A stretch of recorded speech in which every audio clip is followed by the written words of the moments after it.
You think a security update means the danger is over? For everyone who hasn't installed it yet, the race may have just started. Because the moment a company releases a security patch, attackers can download two versions of the same software, the vulnerable version from yesterday and the fixed version from today. Then they place both versions side by side and ask one simple question: what changed? This is called patch diffing. Basically, it's the world's most dangerous game of spot the difference. Most of the software may look exactly the same features, same buttons, same applications, but somewhere inside millions of lines of code, one tiny section has changed. Maybe the company added a new security check. Maybe it blocked an input that was previously trusted. Or maybe one vulnerable function was completely rewritten. Now the patch does not magically hand attackers a complete working exploit.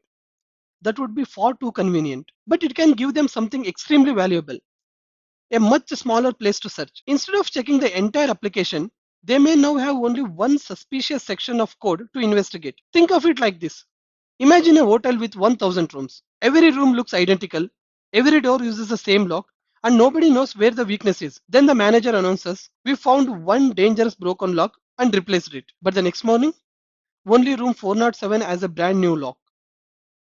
Now tell me, which room would you investigate first? Exactly, room 407. You still don't know exactly how the old lock was opened, but you know where the problem was. A software patch can reveal the same kind of clue, and this process is no longer always slow or manual.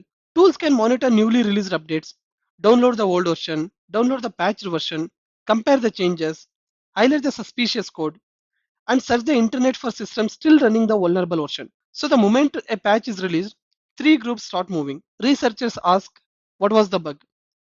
Defenders ask, how fast can we patch? Attackers ask, who is still vulnerable? And then there is you.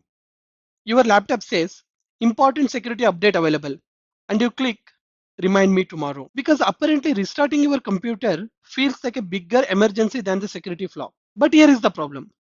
Your computer is still running the yesterday's vulnerable code, while clues about that vulnerability may already be available today. Now, this does not mean security patches are dangerous. The patch is the protection. The dangerous part is the delay between the patch being released and you actually installing it. So the next time you see an important security update, remember, you are not only deciding when to restart your computer, you may be deciding how long you stay inside the vulnerable version after the race has already begun. A patch closes the broken door, but delaying it leaves your door open after attackers may already know where to look.